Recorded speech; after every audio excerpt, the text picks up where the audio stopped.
Three, Okay. two, Yep. 1. All right. We are now live. Everybody, as you kind of get settled in here, remember that we like it to be interactive. So please feel free to leave comments if you have some questions that you want to ask Shari. I am Chelsea with Positive Futures Dog Training and Behavior, and I am joined here with Shari, who owns Pup Rehabilitation and Conditioning. So we're going to talk tonight about some canine fitness, some safety tips, some things that you guys at home might need to know, and then talk about how you can take your dog's fitness to the next level. So Shari, do you want to introduce yourself? Sure. Hi, and thank you, Chelsea, for hosting this. Yes. My name is Shari, and I am the owner of Pup Rehabilitation and Conditioning. I am a physical therapist. I have been a physical therapist for over 20 years with a background in sports medicine. Okay. And I became certified in canine physical therapy 12 years ago. And I, 5 years ago, got additional training and certification in canine conditioning. So that's where the conditioning part comes in. Yep. And what kind of things got you into canine conditioning to start? So conditioning I got into because I do compete with my own dogs. I have 3 Australian Shepherds at the moment, and I have been competing in many different sports venues, agility, dock diving, scent work, barn hunt, conformation. Everything. All of it, yes. And I started realizing, wow, these dogs need fitness and conditioning in the same way that human athletes need fitness and conditioning. And I mean, even just the average human benefits from conditioning. So why not the average pet? And so I wanted to make sure that not just the average pet, but especially the canine athletes were getting conditioned the way that they should be. Absolutely. And I know you've been in it a while, but you have some exciting news that just happened recently. Do you want to talk to us about your new facility that you just opened up? Yes, thank you. It is very exciting. Pup Rehabilitation and Conditioning has opened its own office that we did open the doors to 2.5 weeks ago. It is located in Tucker, Georgia. Mm-hmm. Please come visit us. We are taking on new clients, and it is a very exciting time for Pup Rehabilitation and Conditioning. It has been a dream long coming. Yeah, absolutely. And guys, I have seen it, and it is a fantastic location. It's really, really nice. And we are really excited about this opportunity to partner, because not only do we get to talk about fitness and conditioning and kind of bring a whole new demographic into the training world for us, but we also get to offer group classes in a new facility. So starting mid-March, Positive Futures will be offering group classes at Pup Rehabilitation. We'll be starting with a puppy class and basic manners and obedience class. And so based on what you guys want, hopefully we will expand from that, but we're really excited about this opportunity.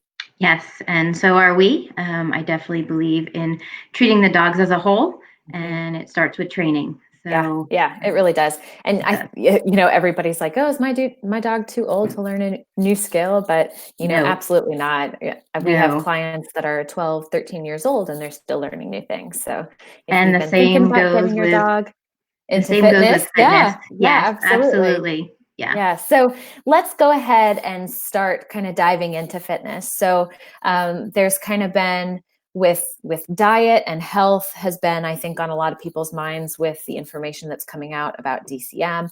I think a lot of people in general for themselves are starting to try to get healthy too. And definitely the new year kind of brings around those New Year's resolutions of, I'm going to get in shape and I'm going to start working out. So I do think, though, that there's a little bit of a misconception with canine fitness and canine weight. And I think that some people don't realize that even a simple game of fetch in the backyard takes a lot of fitness from their dog. So can you talk to us a little bit about how and why fitness is important for just the basic pet owner? Absolutely. And it's such an important topic. I'm so glad you're bringing this up, because fitness is important for all dogs, just like people. They don't have to be athletes.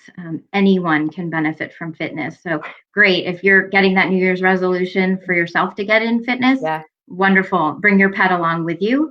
Yep. And yes, that game of fetch for the dog is wonderful. But part of what I try to do is a balanced fitness program. So the game of fetch, the game of frisbee is great, but there really should also be a good warm up for it.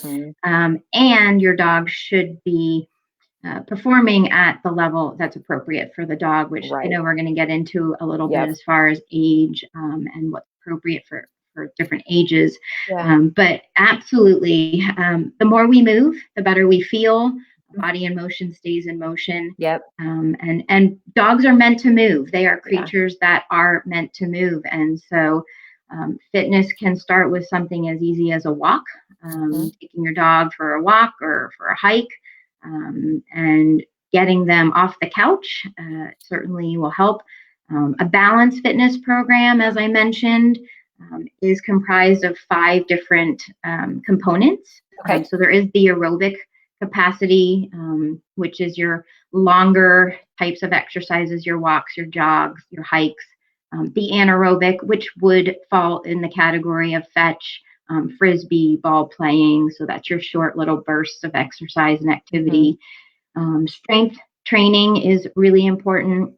Flexibility. So we want to make sure the muscles are lengthened to their appropriate lengths, as well as balance and coordination training. So having that balanced fitness program is really important. And then that's where I help owners come in. When clients do come in to see me, I do try to address all 5 of those categories and making sure the dogs are getting the fitness levels from all of those avenues.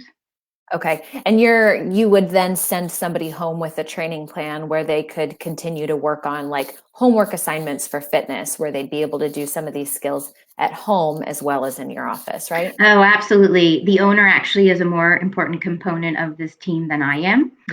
I always say I'm the architect and I draw up the building for them. And they are the actual contractor building the building. So yes, I send owners home with a home program that they would be doing in between visits with me. And then I'm there to guide them all along the way and tweak their different plans that they would get. And each owner, when they come, the programs are very specifically tailored for that specific pet and that owner's needs and goals. Because what the 2-year-old dog would get may not be what the 9-year-old dog would get, or the athlete wouldn't necessarily be getting what the pet that likes to just sit on the couch all day with the owner type of athletic activities. So everything is very individually tailored. I look at each dog and how that dog is moving. I want to see what the dog can do and can't do. And if they have any struggles or are moving in not a smooth pattern, or they're off in some way, then I want to look at why and find out why, making sure that that's being addressed as well. Making sure that something small isn't, underlying and potentially causing a problem. Then when they do go try to engage in that game of fetch, that small little thing that might not seem like a big deal could end up, growing into a bigger problem. Yes, exactly. And sometimes owners don't even realize something small. They don't even know it or see it until they come to me and I point it out. And then sometimes they say, I actually, now that you mention it, I did notice that. But something very small may be small and quick and easy to fix through some different stretches or exercises. But exactly, the number one reason for injury is a previous injury. So I'm very big on practicing preventative medicine to try to help decrease injuries, because I know that will set them up for a future injury. Yeah, absolutely. Let's see here. How, if you were going to start kind of a conditioning plan for the average pet, what are some things that you would look at, maybe the pet owner, to come and visit you? Because I think that a lot of people think that services like yours are maybe only meant for performance dogs, or only meant for dogs that are coming out of an injury. Mm-hmm. So what kinds of things, or why would the average pet owner want to start a fitness plan now? Yeah, and that's a very good point. And it's how I compare people when they get on a fitness regimen. They would contact maybe a personal trainer or a fitness coach, Yep. nutritionist possibly. So they're looking to better their fitness levels, and they are looking for the professionals to help guide them.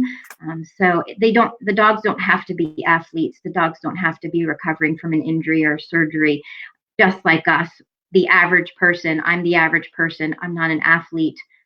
But I have in the past sought professional guidance, Yep. whether it's been from a personal trainer or a fitness coach, or my husband, who's also a physical therapist.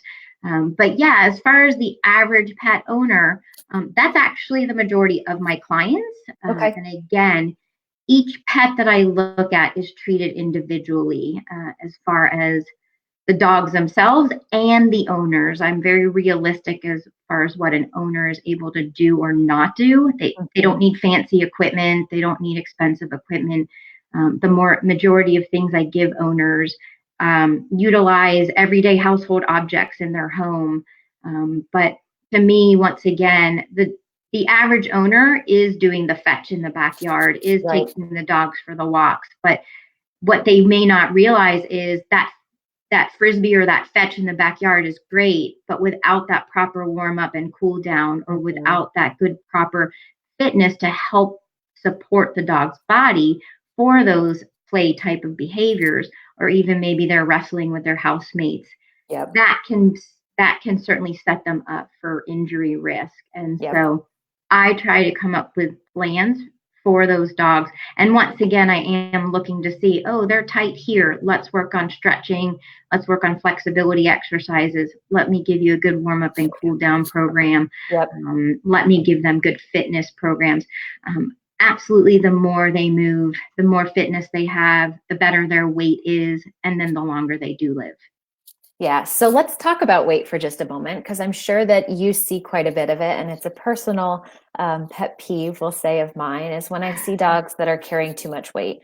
You Yes. know, it's up to us as their owners, as their guardians, to kind of regulate that calorie content for them. But I think a lot of people too don't realize that their dogs are overweight. So how could somebody, by looking at their own dog, determine what is the appropriate weight for them?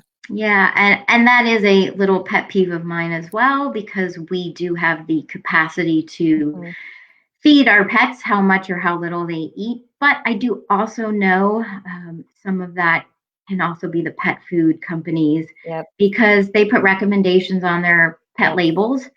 And I have so many owners that say, oh, well, but I was feeding with the bag recommended. So, I have to understand they're doing their best. And so Right. the best way for owners to know and understand, oh, maybe my dog is carrying a little bit of extra weight. There's actually a few methods that I recommend. One of them, super easy to look at. And I find sometimes a visual aid for owners is helpful. It can be found online, and I actually even printed one out if Excellent. you can see it. It is called the Body Condition Score. Okay. Can you all see that? Yep. Okay, thank you. And it does rate the dog's body, and the owners would pick from 1 to depending on the scale. This one specifically is 1 to 9, and you want your dog to fall in the 4 to 5 range. Okay. It does give you pictures, and it does give you guides as far as descriptions.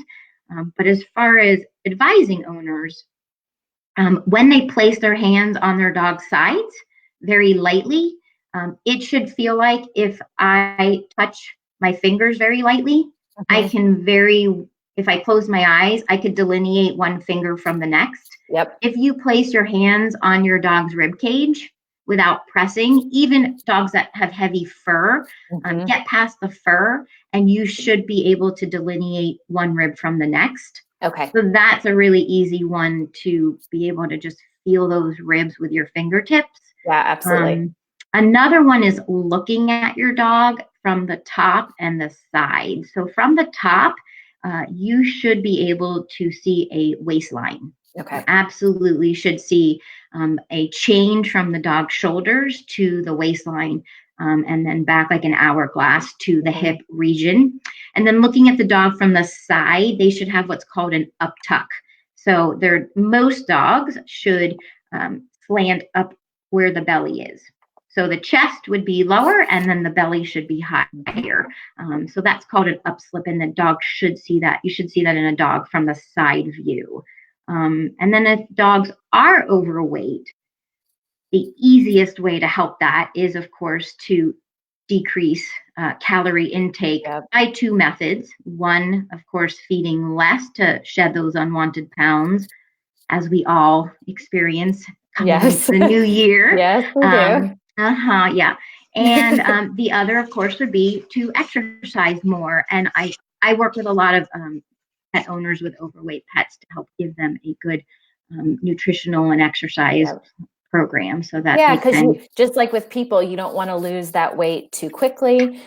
You also don't want to jump from zero exercise to running them every day, because that can unintentionally create more problems. So correct.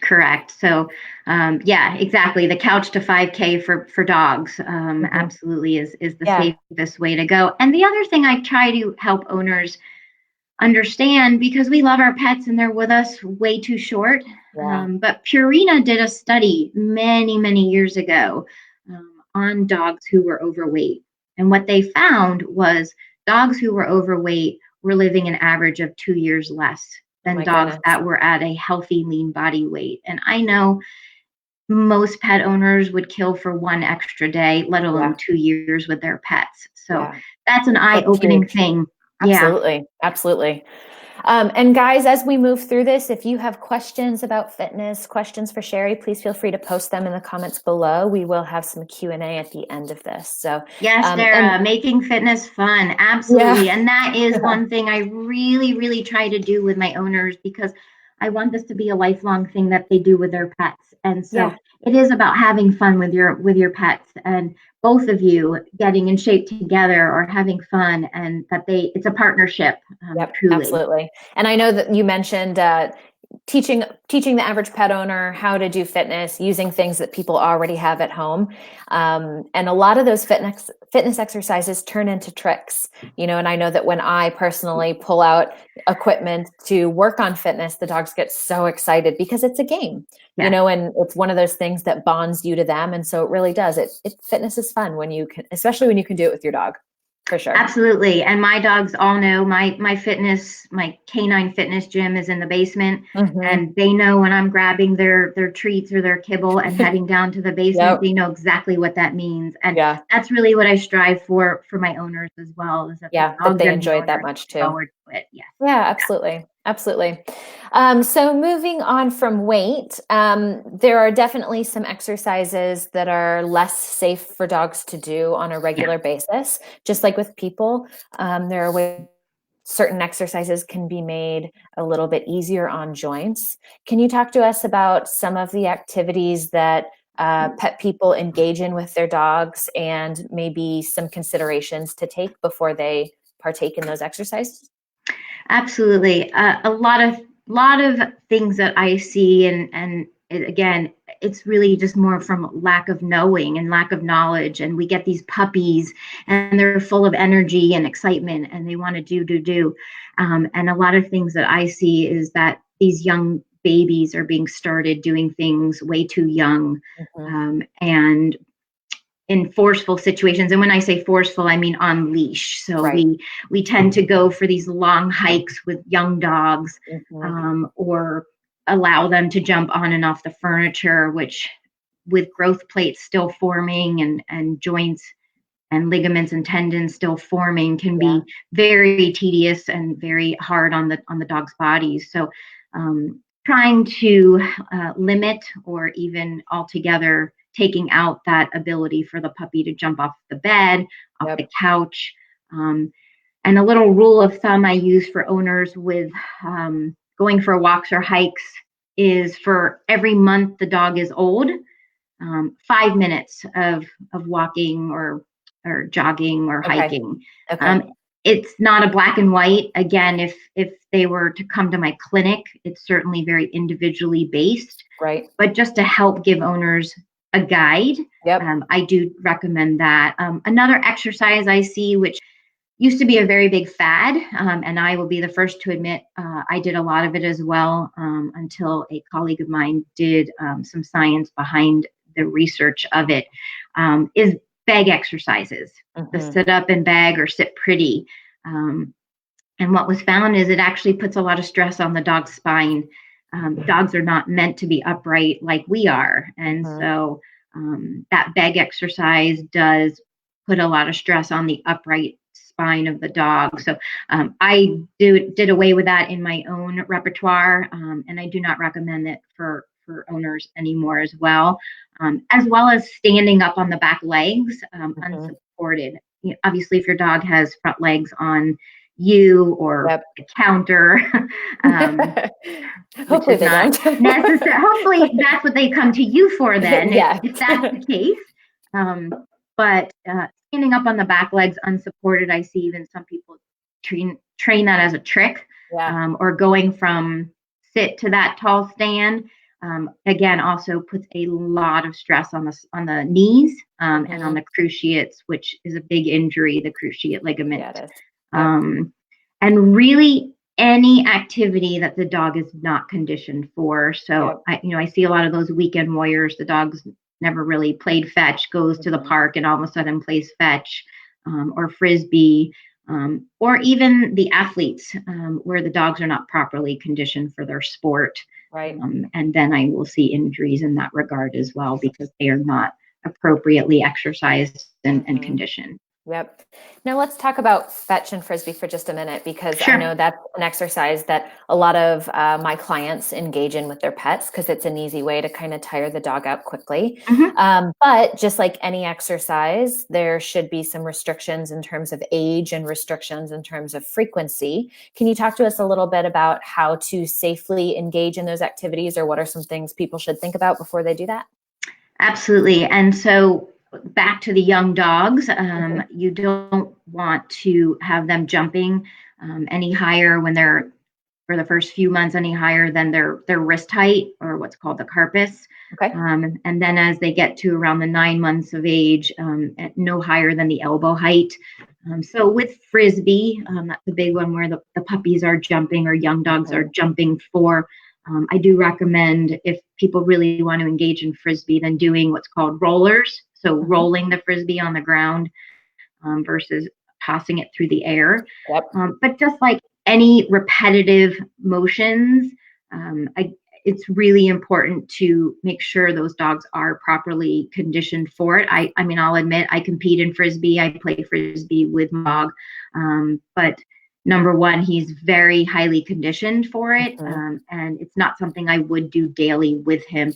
We do a lot of cross training, so helping him to release some of that energy in other ways is better versus a daily or twice daily. I know some owners who will say, "Oh, I do frisbee twice a day with my dog."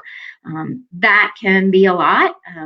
But again, I would look at that specific dog and see, is this dog's body able to support that type of activity? And I do think that anaerobic activity, which is one of those categories, is important. And a lot of times ball chasing or frisbee is a great way for owners to do that. However, what I do recommend for a lot of owners, especially, well, number one, if it's wet out, then I ask owners to try to make that smart decision and maybe wait till tomorrow. But another option is to, and this is a great training activity, so a little plug for you, that working on having your dog sit and wait, and you throw the ball, wait for the ball to do what's called become dead. So it has stopped moving, and then release your dog to go get the ball and bring it back. So that's actually a really great training activity as well as a great fitness activity. So combining the two together. That way you'd work the brain and the body, and exactly have to do fewer reps and be easier on the dog's body, and then you'd still get that nice tired dog. Right. And, you did mention about, well, how much is too much? Mhm. Again, that is a very dog dependent answer, because what my dog would be able to do with ball playing Yeah, or very frisbee different. is very different than the next. And it Yep, really, truly is. I'm not the type of person, I do no cookie cutter rehab or conditioning. yeah, I very much look at what is in front of me and prescribe what that dog is capable of doing. yeah, absolutely. So what are some good exercises that people could do on a regular basis with their dogs at home to help keep them active and keep them healthy? Yeah, and this is a great question because everybody can do these. That's the great thing. And you mentioned a little earlier, but I usually do talk about in my fitness seminars that the best way to do fitness with your dogs, which again is very fun and also combines the training aspect, is through tricks. Yeah. So things like sit to stand, down to Hmm. stand, wave, give paw, spin, any of those are really great. Bow, which is such a cute little Yep. party trick, Yep. but works so many muscles and works balance, works flexibility. Hmm. So all of those are really great party tricks, but Yep. also by doing repetitions of them can be a great fitness type of way Hmm. to exercise your dog. But also simple things like what I call three leg standing. So the Hmm. dog is standing and you raise one of the dog's paws, you raise the opposite paw, Yep. and really like a go around the entire dog's body. So front legs and back legs. Yep. Um, Exercises that I call cavalettis, Hmm. or walking over a ladder, or Yep. pool noodles. Yep. So that also is a really good one. Any dog can do this. Puppies can do this. Senior dogs can do this. Any dog Hmm. can do cavalettis. Um, Cookie stretches I love. So taking a cookie and have the dog reaching for the cookie at the shoulder, Hmm. reaching for the cookie at the rib cage, um, maybe putting its front legs on something elevated and reaching up for the cookie so that it's stretching and elongating its back and hip muscles. Yep. Um, and another really great one, especially for the senior dogs, is balancing on a unstable surface, such as Yeah. a couch cushion Hmm. or your bed, or a blow up mattress. Elevated pet cots. A lot of people have the elevated pet cots, Yep. and just having them balance and stand on something like that. Yeah, those are kind of exercises that will work the brain like tricks, but they also Yeah, work on improving body awareness, improving some muscle form. So that yeah, would be a nice way that people could kind of add in those exercises to maybe a trick routine in the evening for dinner to help right. supplement those walks and those runs and fetch and that kind of Yeah, thing. and that actually brings up a great point. I am, again, one for realistic. And Hmm. so all of my programs are going to be no more than 10 to 15 minutes. So, Yeah. exactly, you take 5 minutes in the morning with your dog's breakfast, or 5 minutes in the evening, 10 minutes in the evening for Hmm. your dog's dinner. And you've now just done a bunch of fun tricks with your dog, Yeah. but yet you've also combined some fitness. Yeah, absolutely. So let's see here. We've talked a little bit about puppies, and I know that puppies are very different than adult dogs in terms of the exercise that we want to give them. And I think it can be hard because puppies, like you said, are so go, go, go. I have lots of clients right now who have very high drive, very excited puppies that Oh, don't I seem have to a have an puppy. off switch. Yeah, I have a puppy right living with now. that. Yeah. So, what are some exercises that people can do with their puppy that are still safe because those growth plates are still open? Mhm. So, too much of the wrong kinds of exercise can actually damage that. So, Yes. what kinds of things can people do at home to help give their puppies a little bit of physical exercise but still keep them safe?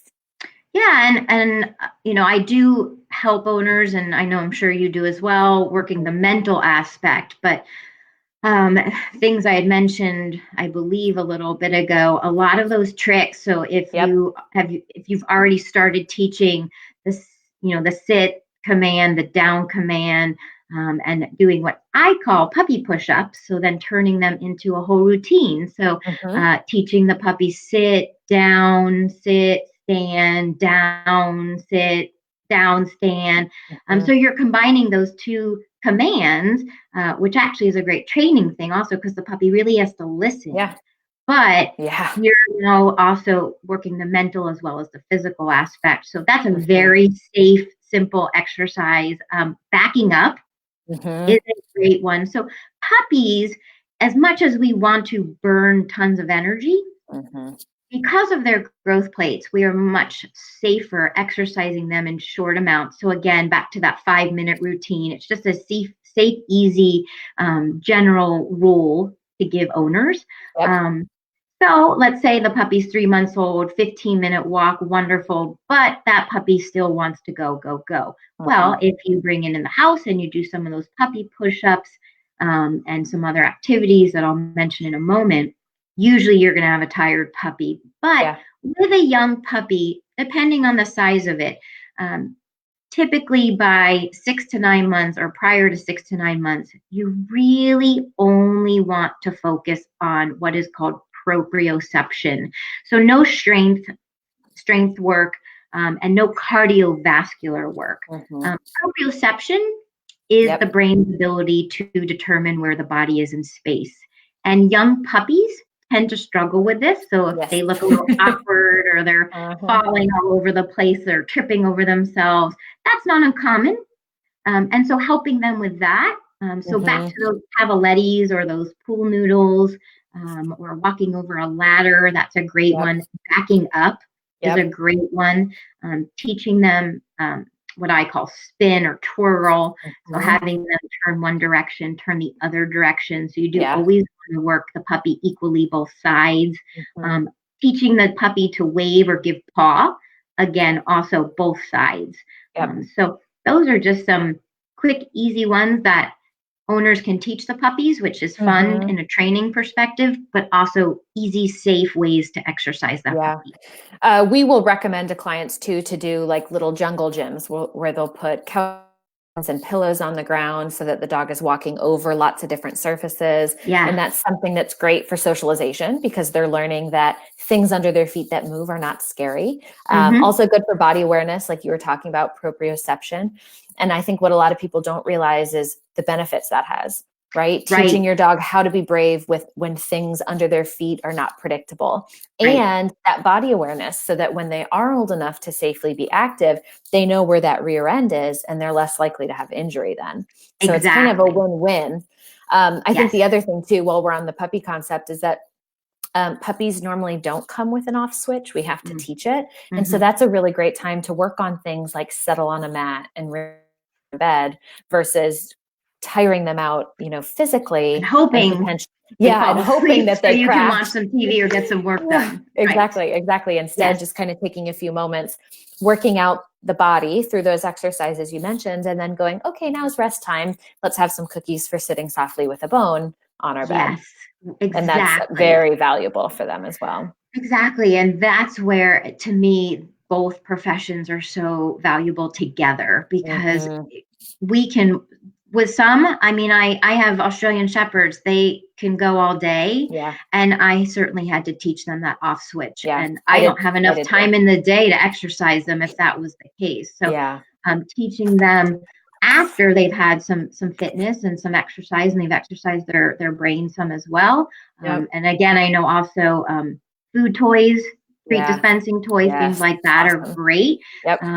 which does help them mentally as well as physically. I have some that Mm-hmm. move and roll around, and so the Yep. puppy has to follow the toy treat around. Yeah. But yes, exactly. Teaching them then, okay, now it's time to settle. You're not going to just fall asleep because I've worked you for 3 hours, Right. because that's Right. not safe to do on a puppy's body. No, it's also not realistic because you're just going to keep building endurance and take you more and more exercise to tire that dog out. So Right. making sure that you add in that mental component and teaching them how to relax and how to turn off, those are the life skills that will keep you going safely into adulthood. Right. So let's talk about the other end of the spectrum a little bit. So we talked a little bit about the average pet owner. We just talked about puppies. Now let's talk about our seniors, because that's also a sensitive time period, a little different than puppies. Talk to me about some of the things that you see with senior dogs that come into your care. I love working with the senior dogs. Oh, that's one of my favorites actually, because I can make such a huge difference in their lives, because it's just like us. As I mentioned earlier, the more we stay in motion, the longer we will be in motion. Right. And so I will say with senior dogs, hopefully they are already on a good joint supplement by the time they come to me. But if not, I definitely recommend them speaking to their veterinarian about getting on a good joint supplement. There's several really good products out there on the market. So that is absolutely something I stress for the senior dogs. But and what age do you oh, I'm sorry, you froze up. Say that again. What age do you start recommending that they get on joint supplements? I have dogs that are extremely active. So I actually start my dogs on joint supplements when they're a year old. Okay. But I absolutely, so if a dog has had any kind of orthopedic issue, if they're not already on a joint supplement, they need to get their dog on one. Absolutely. But I really would look into making sure they are starting that joint supplement really by the age of 5 at the latest, you know, for that average pet owner. However, it's never too late. So if you're watching this right now and your dog is 9, 10, 11, 12, it doesn't matter. Start them on it. Absolutely. It's never too late to get the benefits of it. So there's no age that's too late to start that. But once again, getting them started if they haven't already, or if they did, keep in mind maybe they haven't done it in a while. So you don't want to jump right in after you've stopped this live and start going for a 3-mile walk with your dog. But you know, starting small, but walks, swimming. If you have access to a lake or a pool, swimming is really great for those senior pets. Taking them for walks and or jogs. My Australian Shepherd, who passed away a couple years ago, she was jogging with me until she was about 12 years old, 13 years old. So, you know, she did it for the majority of her life, though. So that was something that I was able to continue to do with her. But getting them, if they're not already, all the more important to get them on a good strength and flexibility program, because as our tissues age, they do become less pliable. Fun times of getting old. And we lose our balance a little bit more often. And so do the senior, I call them senior pets, that they have senioritis. So getting them on a good balance, strength, and flexibility program. And once again, when my clients come to me, it really is all based on what that dog in front of me is able to do and handle. I'm treating a 13-year-old dog right now, and he's amazing. He can do things that some 8-year-old dogs can't do. So what I'm going to give his owner is going to be very different than I might give, you know, the 10-year-old dog who really has been on the couch for a long time and hasn't done a lot of fitness. So watching that dog move, how it moves, is really important. And then a big component of what I do in general, but especially for the senior pets, are things like massage, stretching, laser therapy, pulsed electromagnetic field therapy. These are all things that I recommend and add to the senior pets programs. Absolutely. Absolutely. If somebody is exercising with their senior pet, are there certain signs that they should look at maybe post-exercise to determine if something was maybe a little too much? Yeah, absolutely. The biggest thing I see, or the most common thing I hear, is, oh, my pet was really stiff afterwards. Or the next morning, she just really didn't want to get up. So it's normal, just like us. If we went to the gym or we went for a big hike that we didn't normally do, it's normal to be a little sore, but it shouldn't be lasting, you know, to the point where you don't want to get up the next day. So things that I like to tell owners, it's normal if your dog's a little tired today or a little sore today, but by tomorrow your dog should be back to him or herself. So the things that you would want to be looking for, like, maybe I need to do a little less next time. And sometimes it happens with rehab. There's not a black and white science for rehab. And every time an owner comes, I say, how did your dog do after its session last time with me? Yeah. Yep. Because that gives that'll me give a you lot of information. Exactly. Yeah. It tells me if I did too little or just the right amount or too much, because I do need to push the dogs, but not to the point of pain or soreness. Yeah, absolutely. Absolutely. All of you guys watching, we do have quite a few of you here. So again, just want to remind you, if you guys have questions for Shari, we will be on for a few more minutes. So please feel free to post those and we will certainly get to them. I want to talk kind of back about the average pet for just a moment.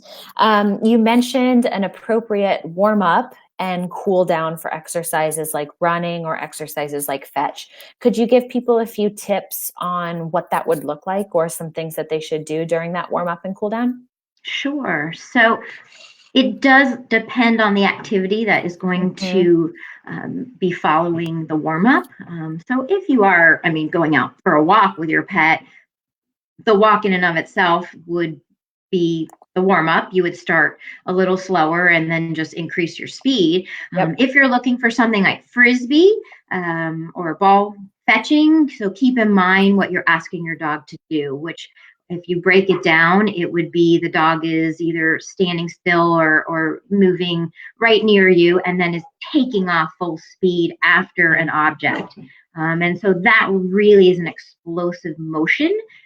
And so the tissues are really being put on extreme stretch and asked to be working very hard. So an appropriate warm up for that would be starting with some of those tricks, getting the dog moving, getting the blood flowing, maybe even taking the dog for a little walk prior for 5 minutes, and then incorporating some of those tricks. So maybe backing up, spin, down, sit, stretching, but active stretching. I do want to make sure I do cover that about active stretching.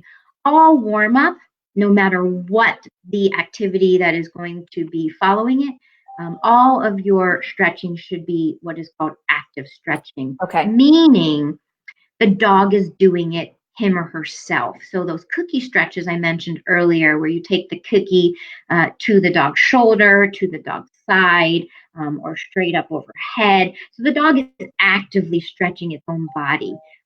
You want to do this for 2 reasons. Number one, the dog is only going to go as far as it comfortably can go. But studies have shown when stretched passively, it actually can increase injury risk. So making sure your active stretching is done prior as part of your warm-up. Backing up is a great one. If I'm going to be doing something explosive, such as frisbee, ball chasing, agility, dock diving, any of those activities, then I do want to incorporate some of those explosive motions first before I then actually do the activity. And that may be something as simple as a very short frisbee toss, or maybe getting the dog to take off and run with me, or I might put it in a sit and leave it 20 feet away and then call it really quickly to me. So it's doing that explosive motion, but in a very short distance. So little sprints like that. So then, of course, it would depend more on the activity that they're going to be doing. If they're doing agility or dock diving, I would be recommending sport-specific warm-up as well. Okay. So making sure that you are thinking about the exercise that you will be doing and warming up those specific muscles in a little bit more of a controlled manner, making sure that the dog is getting those warm so that when they go to do that activity, it's a bit easier. Right. And if you think about people, if you were going to go do whatever that activity was going to be, now you're not necessarily chasing a ball, but of course you can try to come up with something similar that you might be doing. Think about what your body is required to do for that activity. And you would not, hopefully, go just right out and do it. You would warm up your body properly. Even when I go jogging, I don't just open up my front door, especially on these cold days right now. I don't just open up my front door with my dogs and just take off. So I will start at a walk, and then my walk will get brisk, and then I will increase my speed to a slow jog, and then I will increase my speed to the to the speed that I would like to be jogging at. So Okay. even something as simple as that begins first with a warm up. And I can Right. tell you my own tissues for jogging Yeah. don't get warmed up in these colder For a while. temperatures until Yeah. about 8 to 10 minutes. Yeah. Yeah. Mine too. So Brittany has chimed in here. She's Hi, excited. Brittany. She's excited because she's actually working on her AKC trick dog testing. So she's coming up Fun. with tricks, and Good she's luck. super excited because she says you've given her some ideas on some tricks by doing fitness tricks. So some of those spins and play bows and paws, that would be a great thing that you can teach as a trick, but also is great for fitness. And And get your then trick dog titles. yeah, exactly. And then she also asked here, any advice on weight management fitness? And Brittany, can you be more specific? We'll see if she chimes in here. If not, You probably mean weight wondering loss or how to keep your dog fit? probably how to keep her dog fit, how to keep your dog from preventing them from gaining those extra pounds, because her boy is still pretty young and he's in pretty good shape. So maybe on how to keep him fit versus him adding on weight.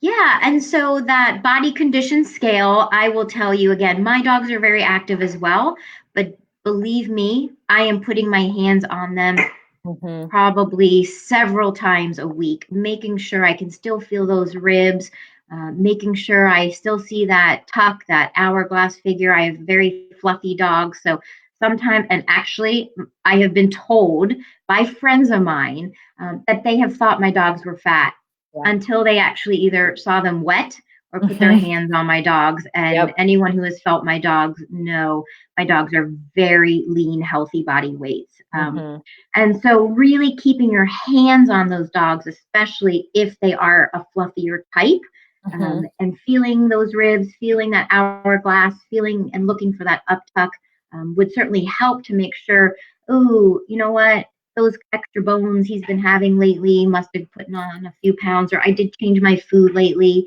Maybe there was more calories in it. Let me cut it back. So if you do, Brittany, feel, oh, I feel like my dog has gained a few pounds, cutting that food back a little bit and increasing his or her exercise capacity, that would be your best way to shed those pounds. And exactly as Chelsea mentioned earlier, you want to do it at a safe rate. So usually about 2% of their body weight per week is a safe way to know if you're doing it properly. So staying on top of it and making small adjustments as needed based on whatever additional treats they might be getting or an increase or decrease of exercise. And I know what I also do is if I know, oh, I'm going to be giving a lot of treats for whatever training class, or I have a puppy, so I like giving the Kongs, or maybe I give a raw bone. So I have to take that into consideration of, well, you know what, maybe I'll feed a little less for dinner tonight. Yeah, just making those small adjustments. Correct. Yep. We do have another question here from Kristen, and she is wondering about weighted vests. So if you guys are not aware, those are on the market for dogs. Can you talk to us a little bit about safety for those? Yes. And actually, this probably should have been mentioned in things that I don't really recommend. So I'm not a fan of weighted vests. They do also put a lot of stress on the dog's spines. I believe in them for needs of certain dogs, such as service dogs. I know they need to have to be able to carry certain things.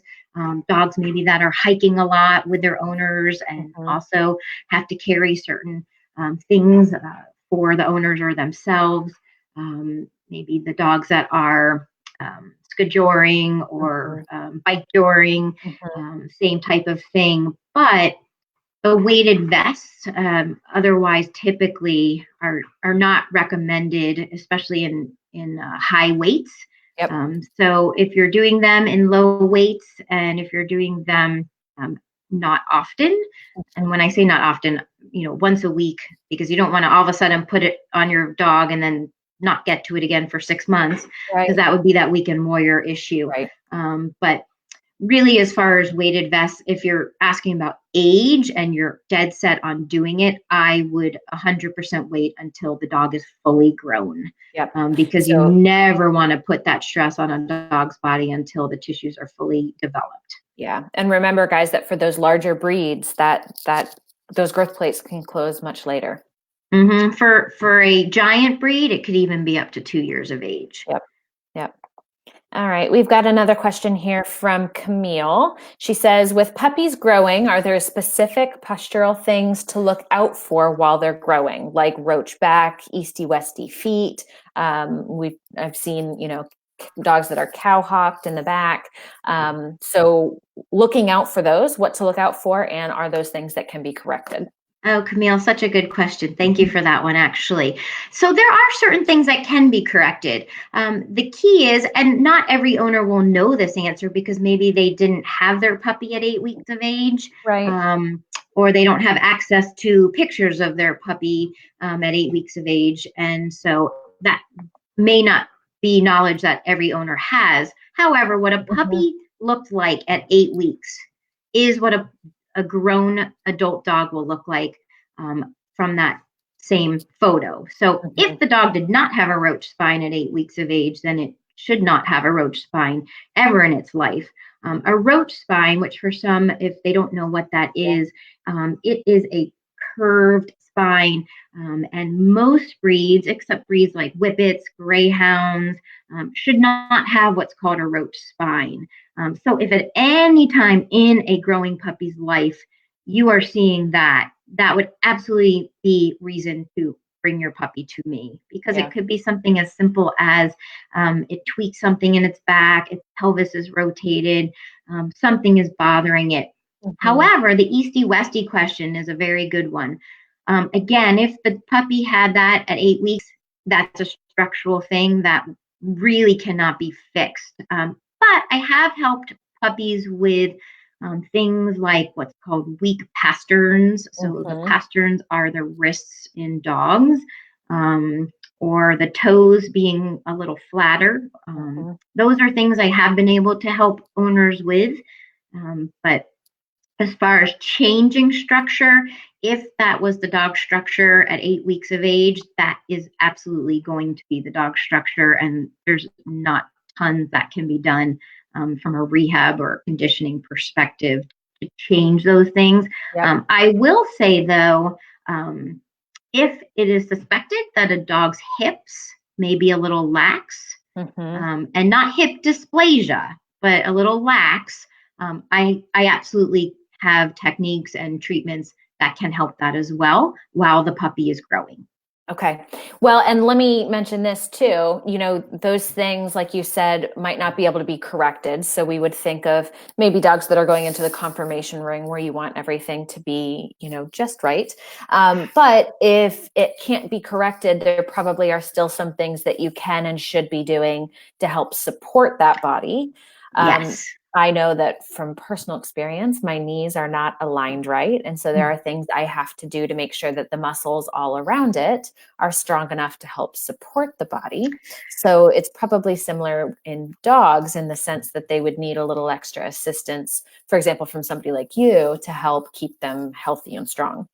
Yeah, that is a very good thought process that not every owner thinks about. But yes, if there are structural defects or structural things that are not desirable, absolutely somewhere in that chain along the way, the dog is going to compensate. And so absolutely try to help that and help decrease any injury or decrease any difficulties or problems arising elsewhere, Right. especially as the dog is growing. That absolutely can be fixed or helped or stopped. Right. Right. Absolutely. And probably changes in regular exercise routine too, depending on what challenge the dog might have. I know working as a vet tech, unfortunately, we saw lots of younger dogs coming in being diagnosed with hip dysplasia. But that would be something for me as a pet owner. I would think, okay, this area might be a little bit weak, but what else can I do to make sure that this does not become a problem that incapacitates the dog early on in their life? Right. And so also helping to decrease or diminish stresses on the joints if there is compensation elsewhere, because what that will do over the long term is things like arthritis and joint issues could set in. Yep, absolutely. Absolutely. So if we have people watching here that are interested in learning more about you and your services, where might they find that information? So my business is called Pup Rehabilitation and Conditioning. My website is puprehabga.com. So you can certainly find me there. Okay. And on Facebook, Pup Rehabilitation and Conditioning. Instagram, Pup Rehabilitation and Conditioning. And our new office is open and located in Tucker, Georgia. Excellent. So guys, in our comments here, we will link to that body weight, body condition chart that Shari was talking about earlier. And I will also give some information for her where you can find her website. She does have some blogs on her website that her and I were talking about earlier. Yeah, you want to go ahead and talk about some of that just a little? See, I told you I was going to forget. So those of you who are interested in a little further information, on my website, I do have a blog. So if you go to puprehabga.com and you click on for clients, it will lead you to my blogs. And there is a blog that is titled 10 Easy Ways to Exercise Your Dog. Awesome. So you can enjoy that blog as well. Awesome. Awesome. And we will have lots more information coming to you guys, certainly in terms of more Facebook Lives. If there's something in particular that you guys want to hear about, please don't hesitate to reach out. We want to give you guys the information that you are looking for. So if there's something that you guys are looking to learn more about in terms of fitness or exercise or body weight, please let us know and we will certainly get that information to you. Yes. And again, her facility is located in Tucker, Georgia. So not too far from us here in the city, and we certainly will be swinging by there for group classes and to hang out and get more knowledge on canine fitness. So thank you guys for joining us this evening. We hope that you enjoyed it. We will keep an eye on this thread. So if you guys think of any questions after, or if you couldn't see us live and you're joining late, please feel free to leave a comment in the section and we will be sure to get to it. All right. Thanks, guys. Have a good night. Thanks, everyone. Thank you.